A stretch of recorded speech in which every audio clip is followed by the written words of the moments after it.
하나님이 우리와 함께 계십니다. 네. 상황은 중요한 게 아니에요. 환경도 중요한 게 아닙니다. 우리는 하나님이 함께 하시기 때문입니다. 믿음으로 기능하기만 하면은 우리는 반드시 하나님이 약속하신 것들을 누리며 살 수 있는 귀한 존재가 되는 것입니다. 오늘 또 우리 참석한 모든 성도님들 한 사람 한 사람과 또 전 세계에서 이 방송을 보시는 모든 분들에게 오늘 이 말씀이 여러분의 인생을 변화시키고 이 말씀이 여러분을 축복의 길로 인도하게 될 것입니다.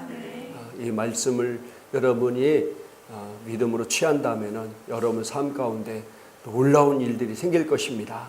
간증이 차고 넘치게 될 것입니다. 어느 교단에서 예정론을 얘기합니다. 하나님이 구원받기로 예정된 사람들이 있다는 겁니다. 예정된 사람들만 구원받는다라고 말하는 분들이 있습니다. 그러나 성경은 요한복음 3장 16절에 하나님이 예정된 사람만을 위해서 독생자 아들을 보낸 게 아니라 하나님이 세상을 이처럼 사랑하사 독생자를 주셨으니 이는 그를 믿는 자마다, 할렐루야, 예정된 사람만 구원받는 게 아니라 그를 믿는 자마다 뭐라고요? 예? 영생을 얻게 하려 하심이라. 하나님은 모든 사람이 구원받기로 예정되었습니다. 그러나 믿지 않기 때문에 구원받지 못하는 것입니다.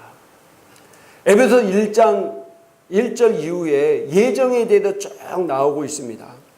성경에서 창세 이후로 예정하사, 이 예정된 부분을 살펴보면요, 그리스도 안에서 거듭난 사람들이 누려야 할 축복이나 유업, 기업, 이 부분에 대해서 예정했다라고 성경은 말씀하고 있습니다.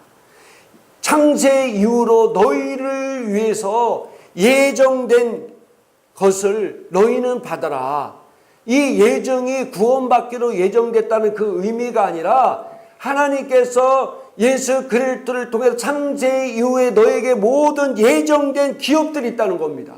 예정된 혜택들이 있고 축복이 있고 이 영광이 있는데 이것들 너희가 누리도록 예정되어 있고 계획되어 있다는 사실입니다.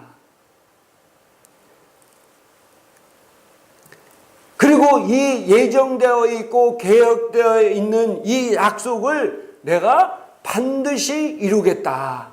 히브리서 6장 13절부터 14절까지 하나님께서 뭐라고 말씀하셨냐면은 아브라함을 축복하실 때 하나님보다 높은 자가 없으므로 자신에게 맹세하여 이르시기를 내가 너를 복주고 복주며 너를 번성케 하고 번성케 하리라.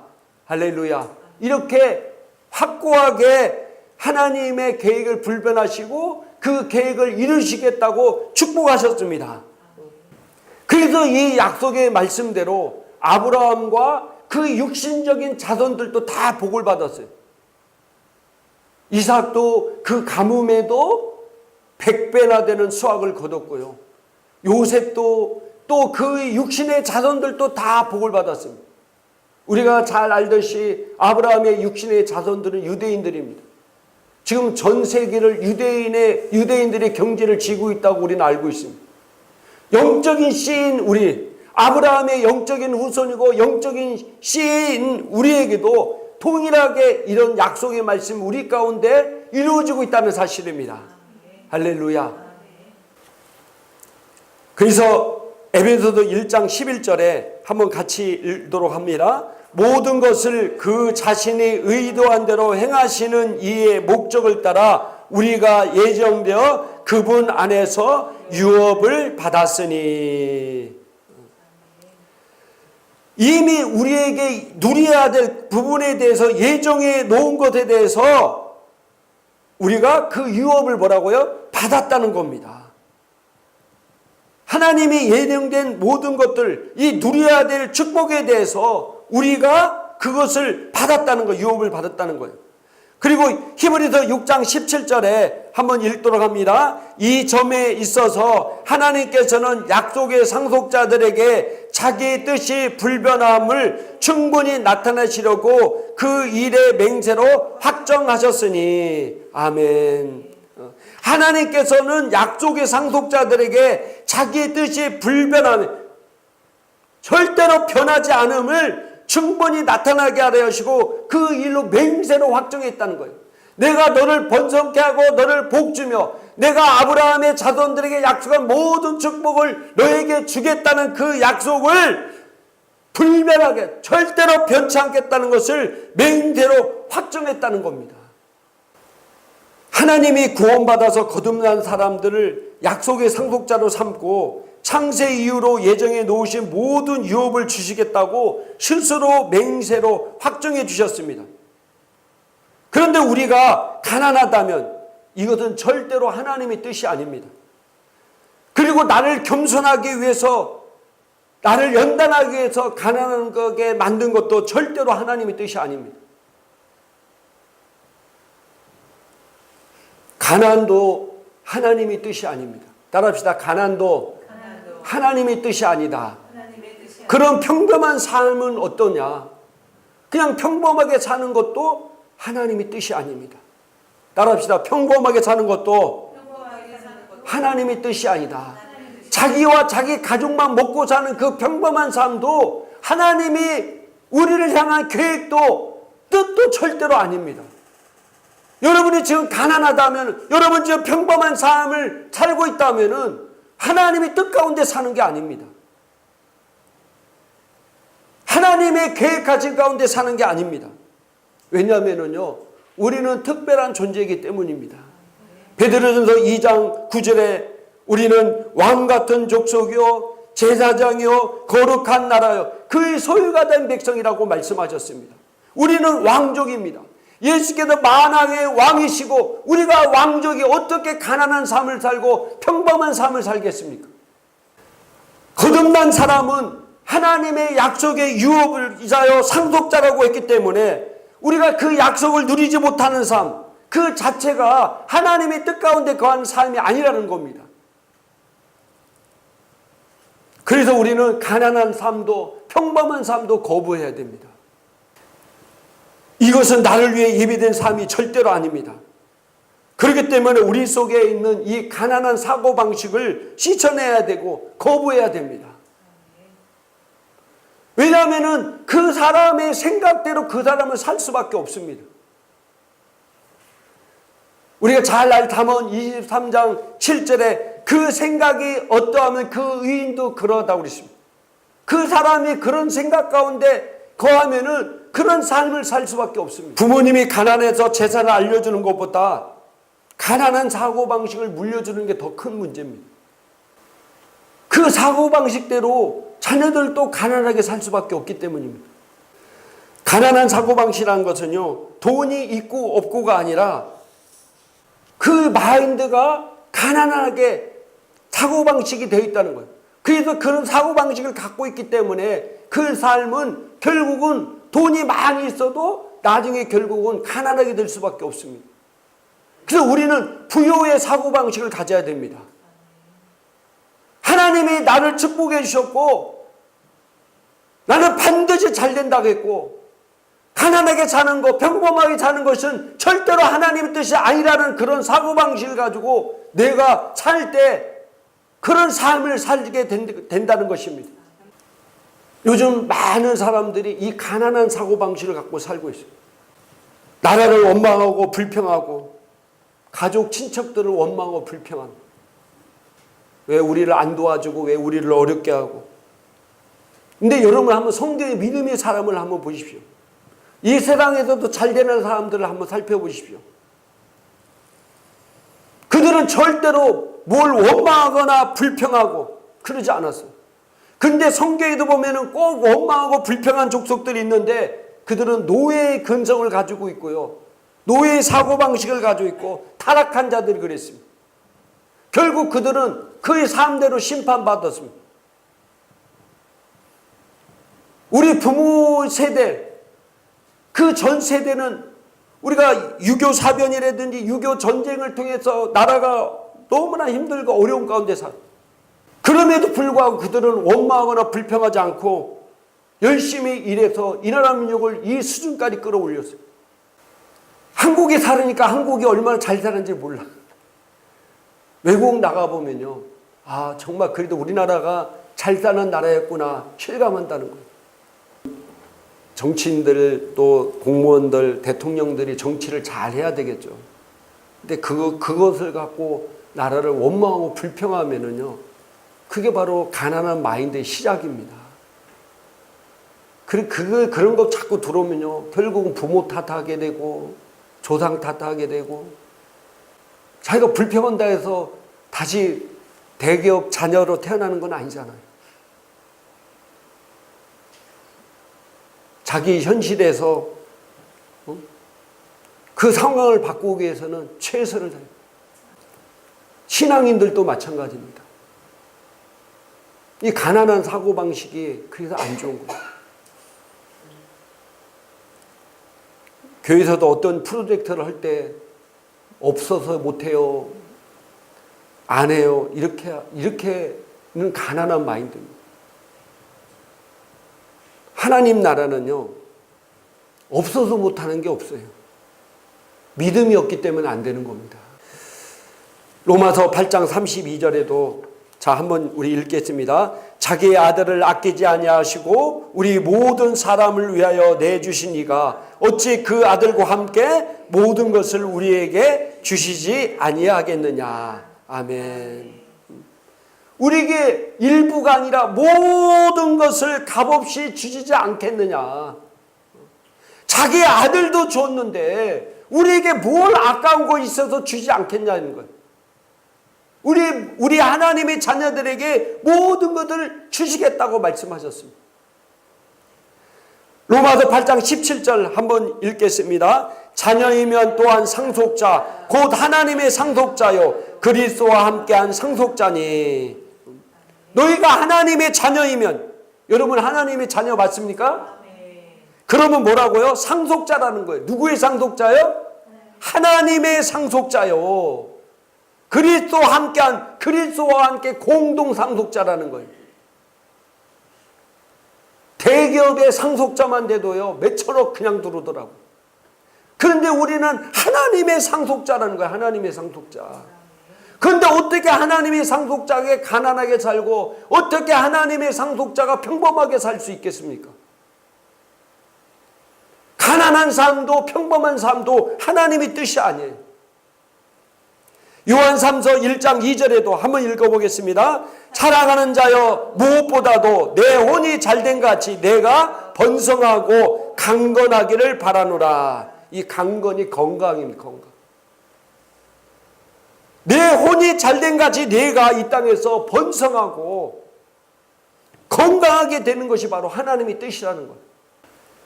고린도후서 8장 9절에도 우리 주 예수 그리스도의 은혜를 너희가 알거니와 부요하신 이로써 너희를 위하여 가난하게 하심은 그의 가난으로 말미암아 너희를 부요하게 하려 하심이라. 아멘. 예수님이 여기 가난하게 했다고 이렇게 생각하면 잘못된 생각이에요. 제가 지난주 말씀드렸죠. 예수님이 우리를 위해서 가난하게 되심으로 말미암아 우리는 부요한 존재가 되었습니다. 할렐루야. 그렇다고 해서 예수님이 이 땅에서 가난하게 사셨다는 게 아니에요. 만왕의 왕, 온 우주의 주인이 그분이 인간의 몸으로 오셔서 사는 그 자체가 우리를 위해서 가난하게 되셨다는 것이 예수님 그 자체가 가난하게 사셨다는 게 아닙니다. 여러분의 가난한 마인드 생각이 다 다릅니다. 제가 지난주 말씀드렸죠. 아프리카에 우리 학생들이 선교로 여름방학 때 선교로 갔어요.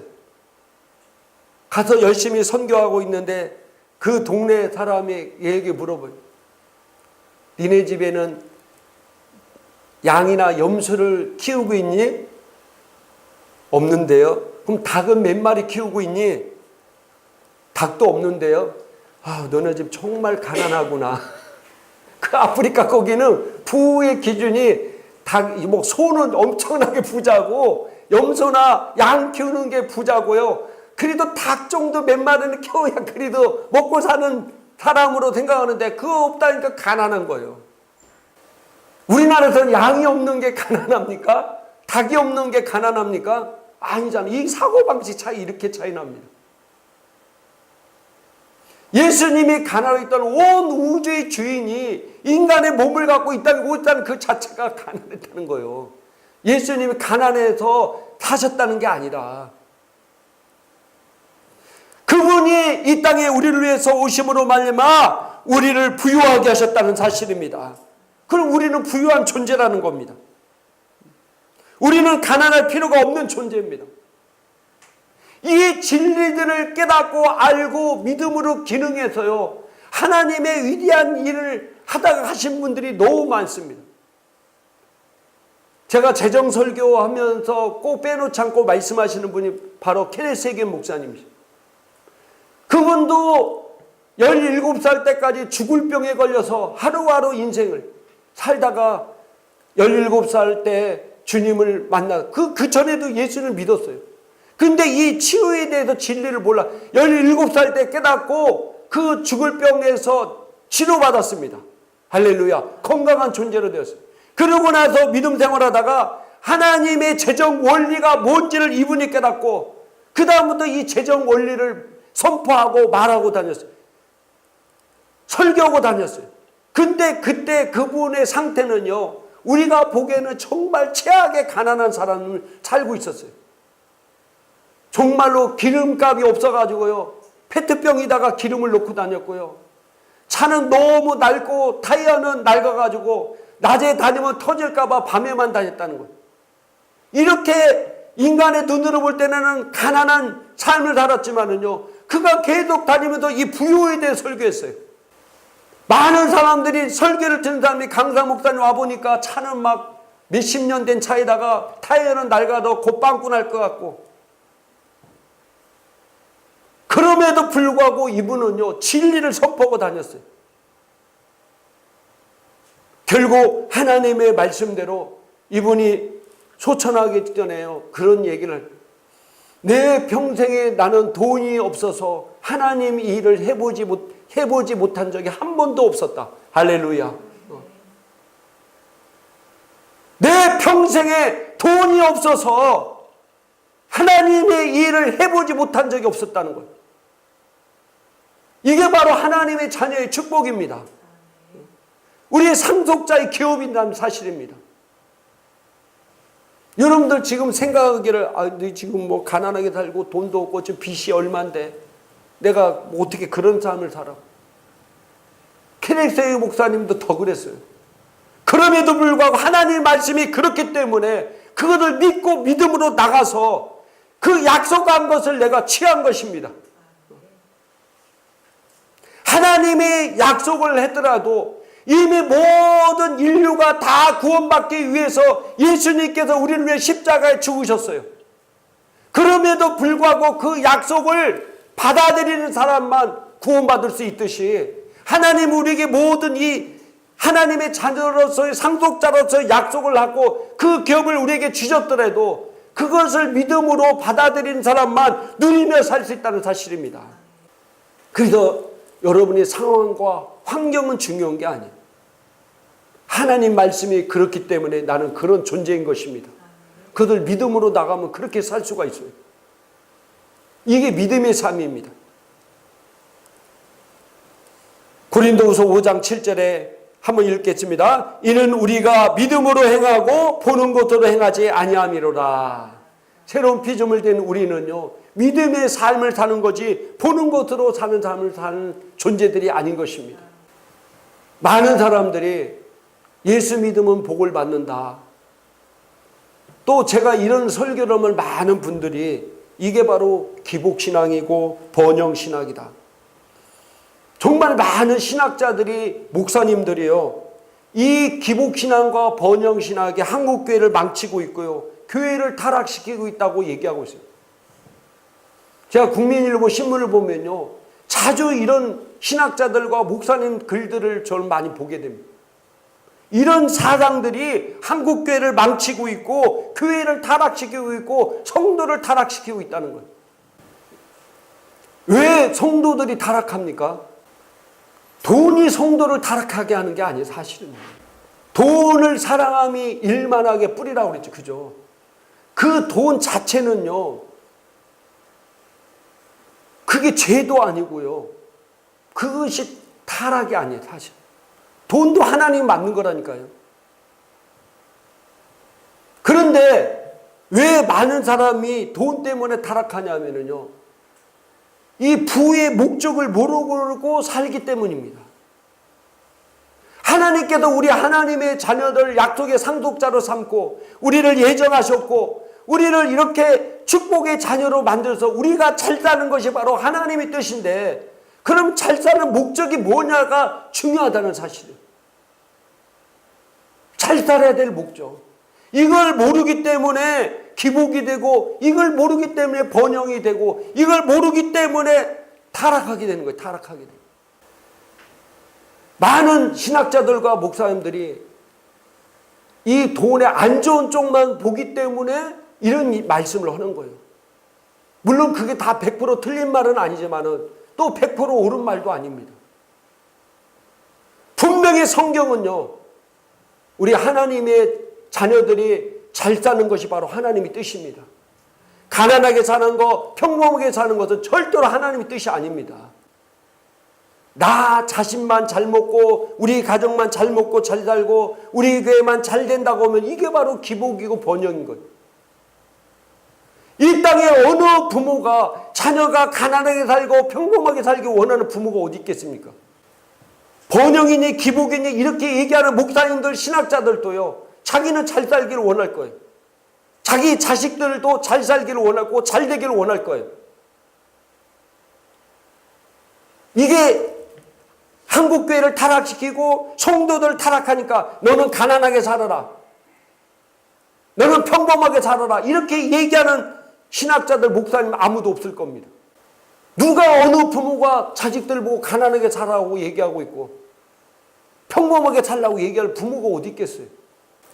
우리가 잘 살아야 될 이유가 바로 첫째는 하나님 나라의 확장입니다. 스가랴서 1장 17절 한번 보겠습니다. 너는 더 부르짖어 말하기를 만군의 주가 이같이 말하노니 내 성읍들이 번영하여 널리 퍼져 나갈 것이며 주께서 다시 시온을 위로하시고 예루살렘을 택하시라고 하라고 하더라. 아멘. 우리가 잘 살아야 될 이유가 뭐냐면요, 하나님 나라의 확장에 있다는 사실입니다. 하나님은 우리 믿는 자들이 이 땅을 다스리고 정복하여 하나님 나라를 확장하기를 원하십니다. 내 성읍들이 번성하여 널리 퍼져나갈 것이다. 할렐루야. 하나님 나라가 확장되기를 원한다. 하나님 나라. 그러기 위해서 우리가 부유한 삶을 살아야 돼. 두 번째는 영원 구원을 위해서입니다. 우리가 주님께서 말씀한 이 대사명을 이루기 위해서는 마태복음 28장 18절부터 20절까지 예수님께서 우리에게 마지막 위임하셔서 명령하시고 가셨어요. 너희는 가서 모든 민족을 제자를 삼아 아버지 아들과 성령의 이름으로 침례를 베푸고 내가 너희에게 가르쳐 모든 걸 가르쳐 지키게 하라. 할렐루야. 이러기 위해서 우리는 부유해야 된다는 사실입니다. 영혼 구원을 위해서 돈이 꼭 필요합니다. 돈은 힘입니다. 돈은 힘이에요. 유대인들은요, 정말 숫자가 적어요. 그럼에도 불구하고요, 미국에서 가장 영향력 있는 사람들이 어떤 사람이에요? 유대인들이라. 제가 어느 기사를 보니까요, 미국에서 유대인의 날 행사할 때 미국 대통령이 꼭 참석하고요, 미국의 상하 의원 수백 명의 그 유대인의 날의 행사에 온다는 거예요. 미국에서 한인날 행사할 때 미국 대통령이 와본 적 있습니까? 상하 의원들 몇 명은 올 수 있어도 몇백 명이 온 적이 있습니까? 유대인들이 그만큼 미국에서 영향력을 끼치고 있다는 거예요. 그 힘은 어디 나오는지 아십니까? 돈에서 나오는 거예요. 돈에서. 우리가 하나님 나라를 위해서 돈이 필요합니다. 돈이 필요합니다. 우리가 잘 살아야 될 이유가 바로 영혼구원에 있습니다. 세 번째로는요, 고린도후서 9장 8절에 한번 읽어보겠습니다. 하나님께서는 너희에게 모든 은혜를 넘치게 하실 수 있나니 모든 것을 언제나 너희가 필요한 대로 가질 수 있게 하심으로 모든 선한 일에 넘치게 하려는 것이라. 아멘. 모든 선한 일에 넘치게 하는 것이다. 가난한 사람, 과부와 고아를 도우라고 했는데 돈이 없으면 도울 수가 없습니다. 전도 집회할 때도 돈이 반드시 필요해요. 모든 선한 일을 하기 위해서 우리가 이 재정적인 부요가 있어야 된다는 사실입니다. 저도 어떤 때 이렇게 주변에 있는 사람이 제가 도와야 될 분들도 눈에 보이고 섬겨야 할 것도 눈에 보이는데 그거는 돈이 없으면 도할 수가 없어요. 돈이 없습니다. 그래서 우리가 부유하게 돼야 될 이 목적이 바로 이 모든 선한 일을 하기 위해서, 나만 잘 먹고 잘 살라는 게 아니라 정말 선한 일을 하기 위해서,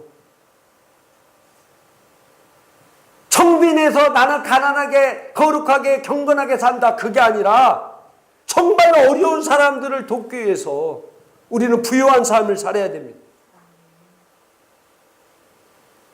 또 다른 사람을 축복하기 위해서, 여러분 다른 사람을 도와주고 축복할 때 마음으로는 아무 소용이 없어요. 물질을 따라야 돼. 물질. 그 마음 있는 곳에 물질이 있다고 그랬어요. 다른 사람을 축복할 때도 물질을 따라야 돼요. 개업할 때도 정말 축복합니다, 그게 아니라 물질도 씌우면 축복합니다. 누가 아기 낳아서 돌갈 때도 정말 우리 아기가 정말로 믿음 안에 잘 성장하기를 축복합니다 하면서 뭣도 따라야 돼요? 물질도 따라야 돼. 물질도. 정말로 우리 주변에 도와야 될 사람들이 너무 많아요. 사실은 해야 될 일들이 너무 많습니다. 근데 이 모든 일들이 사실은 거의 대부분 돈과 연관되어 있어요. 그래서 돈이 없으면 할 수 없어요. 우리 교회가 하나님 나라 일을 많이 해야 되는데 그 일을 하기 위해서는 돈이 있어야 돼요. 돈. 그래서 우리가 부여해야 되는 것입니다. 이 목적이 분명하게 내가 하나님이 약속하신 이 부를 이루는 삶을 살아야 되는데, 내가 이 부를 이루는 삶의 목적이 무엇인지를 여러분이 분명하게 인식해야 돼요. 그러지 않으면요, 정말 부가 들어왔을 때 많은 사람들이 타락하게 돼 있어요. 목사님들도 마찬가지고 성도도 마찬가지고요. 이 의식을 정확하게 가져야 돼요. 그러지 않으면요, 성공하면 꼭 타락해요. 가난할 때는 모르는데, 안 될 때는 모르는데, 이 목적이 정확하지 않으면요, 결국은 성공하면 타락하고, 잘 되면 타락하고, 이런 사람이 너무 많다는 거예요. 제가 주변에 알고 있는 사람들도 정말 가난할 때는 열심히 하나님 믿고 막 신앙생활 열심히 하고요, 금요 철야하고 새벽 기도도 없이 막 열심히 잘했는데 이 사람이 사업에도 막 잘 됐어요. 돈을 막 벌기 시작하니까요, 피곤하니까 새벽 예배도 빠지기 시작하고, 사람 만나야 되니까 금요 예배도 빠지고, 금요 철야도 안 나오기 시작하고, 주일날도 골프 사업하는 사람과 골프 치러 가야 되니까 주일날도 빠지기 시작하고, 또 사업장 여기서 손님 대접해야 되니까 술도 먹어야 되고, 룸사랑도 가야 되고, 결국은 하나님을 떠난, 결국은 하나님을 떠난. 왜 그렇습니까? 부에 대한 정확한 목적이 없기 때문에. 안타까운 거죠. 결국 돈이 그 사람은 일만하게 뿌리가 된 거예요. 우리가 돈을 지배하고 다스리는 존재들입니다. 자, 그러면은 우리가 번영의 삶을 살기 위한 조건들이 있어요. 기본 조건. 잘 들으시기 바랍니다. 지금까지 여러분이 어떤 삶 살아왔던 그게 중요한 게 아니라 이제부터의 삶이 중요합니다. 하나님은 여러분 3주 내내 여러분에게 가난하게 살고 평범하게 사는 것이 하나님 뜻이 아니고 하나님께서 우리에게 놀라운 유업을 통해서 우리는 상속자들이고 우리가 번영할 수 있는 존재들이고 하나님이 약속을 축복을 받은 존재들이라고 제게 말씀드렸습니다. 그리고 우리가 이렇게 잘 살아야 될 이유와 목적을 여러분에게 말씀드렸습니다. 그럼 이제 우리가 이 번영한 삶을 살기 위해서 그럼 어떻게 살아야 되느냐? 창세기 13장 14절 15절 한번 보도록 하겠습니다. 창세기 13장 14절 15절 같이 한번 읽겠습니다. 롯이 아브라함을 떠난 후에 여호와께서 아브라함에게 이르시되 너는 눈을 들어 너 있는 곳에서 북쪽과 남쪽 그리고 동쪽과 서쪽을 바라보라. 보이는 땅을 내가 너와 내 자손에게 주리니 영원히 이르리라. 아멘. 자, 하나님은 아브라함에게 축복을 약속하셨는데 어떻게 했냐면요, 내 눈으로 본 만큼 내가 주겠다는 거예요. 내가 네 눈으로 본 만큼 내가 약속을 상속받고 누릴 수 해주겠다, 이렇게 말씀하셨습니다. 그래서 이 번영의 가장 기본 조건은요, 믿음의 눈으로 보는 만큼 내가 누릴 수 있다는 사실입니다. 오늘 이 아브라함에게 진짜 눈에 보인 만큼 땅을 주겠다는 게 아니라 믿음의 눈으로 본 만큼 내가 너에게 주겠다는 겁니다. 다른 말로 말하면은 믿음의 눈으로 네가 보는 만큼 내가 누릴 수 있다는 겁니다. 여러분이 하나님의 축복을 누릴 수 있는 가장 기본 조건이 뭐냐면요, 내가 믿음의 눈으로 본 만큼 누릴 수 있다는 겁니다. 하나님께서 아브라함에게 내가 너를 번성케 하고 내가 반드시 너를 축복하고 축복하리라고 했는데 말씀하셨지만은 그것은 내 믿음의 눈으로 보는 만큼 누릴 수 있다는 겁니다. 육신의 눈으로 본 만큼이 아니라 믿음의 눈으로 본 만큼 그것을 누릴 수 있다는 겁니다. 모세가 12명을 적과 끓이는 가나안 땅에 정탐을 보냈는데 그 10명은 육신의 눈으로 와서 보고했고 악한 보고를 했어요. 2명은 영의 눈으로, 말씀의 눈으로, 환경은 세상 사람 보는 것 똑같지만은 그러나 믿음의 눈으로, 영의 눈으로 본 만큼 보고 와서 보고했습니다.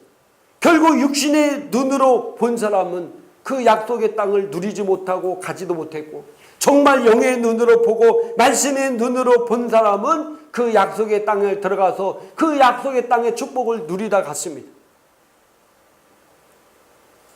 축복은 내 믿음의 눈으로 본 만큼 오게 되는 것입니다. 하나님이 우리에게 약속하신 것은 믿음의 눈으로 본 만큼 우리가 누릴 수 있습니다. 그래서 아까 고린도후서 5장 7절 다시 한번 읽어보겠습니다. 이는 우리가 믿음으로 행하고 보는 것으로 행하지 아니함이로라. 우리의 삶은 믿음의 삶입니다. 그 다음에 우리의 사고방식을 어떻게 바꾸냐가 중요합니다. 이 하나님의 약속의 축복을 누리는 것이 바로 믿음의 눈으로 본 만큼 누리고, 또 두 번째는 내 사고방식을 바꾸는 겁니다. 잠언서 4장 23절 한번 읽어보겠습니다. 열심을 다하여 내 마음을 일으켜라. 이는 삶의 문제들이 거기서 나옵니다. 아멘. 내 인생에 필요한 모든 것이 마음에 있다는 거예요. 마음에. 모든 문제의 근원 네 마음에 있다는 거예요. 마음. 그래서 내 마음, 이 사고를 바꾸면요, 하나님의 말씀에 맞춰서 내 사고방식을 바꾸면 그것을 누릴 수 있습니다. 찰스 캡스 목사님이요. 이분이 목사님 하기 전에 자기 하는 모든 일마다 망하고 어려움 당하니까 오는 생각에 나는 하는 일마다 안 돼. 부정적인 생각이 가득 찼던 분입니다. 왜? 하는 일마다 손대는 일만 안 되고 망하고 점점점 가난해지고 점점점 어려워지니까. 이분이 어느 날 케네세게 목사님의 옳은 사고방식, 틀린 사고방식을 그 소책자를 읽고 자기의 문제점을 발견하고 번영의 마인드로 사고방식을 바꾸면서 엄청난 축복과 번영을 이루게 됐어요. 여러분 찰스 캡스의 책을 한번 읽어보시오. 찰스 캡스의 책도 믿음과 고백이라는 이 두꺼운 책도 있어요. 이분이 처음부터 성공한 사람이 아니라 이분은 하는 일마다 망하고 안 되는 사람이었어요. 그러다가 그분이 케네세게 목사님의 그 소책자 옳은 사고방식, 틀린 사고방식, 이게 한글로 번역되어 있습니다.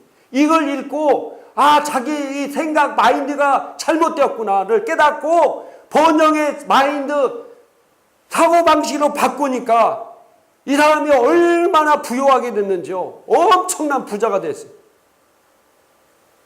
그래서 이분이 그 하나님 받은 은혜를 내가 나눠야 되겠다 해서 축복과 번영에 대한 사역자가 됐어요.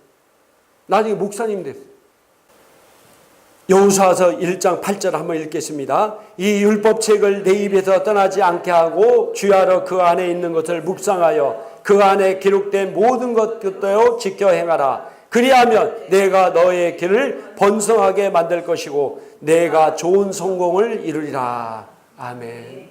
하나님 말씀대로 내 생각을 마인드하면은 우리 길은 번성하게 될 것이고 또 좋은 성공을 이루게 될 것입니다. 시편 1편 1절부터 3절까지 한번 읽어보겠습니다. 복 있는 사람은 악인들의 꾀를 따르지 아니하며 죄인들의 길에 서지 아니하며 오만한 자들의 자리에 앉지 아니하고 오직 여호와의 율법을 즐겨하여 그의 율법을 주야로 묵상하는도다. 그는 시냇가에 심은 나무가 철을 따라 열매를 맺으며 그 잎사귀가 마르지 아니한 같으니 그가 하는 모든 일이 다 형통하리로다. 아멘. 누가 복 있는 사람입니까? 제가 여러분에게 질문합니다. 누가 복 있는 사람입니까? 네. 바로 내가, 따라합시다. 내가 복 있는 사람. 그는 시냇가에 심은 나무가 철을 따라 열매를 맺으며 그 잎사귀가 마르지 않 같으니 그가 하는 모든 일이 다 형통하리로다. 내가 하는 모든 일이 형통할 것이다. 그래서 그걸 통해서 하나님 나라의 확장과 하나님 나라의 영광을 위해서 귀하게 값지게 쓰임받게 될 것입니다. 내가 그런 존재이기 때문입니다. 기도하겠습니다. 이 시간 이 말씀을 생각하면서 기도합니다.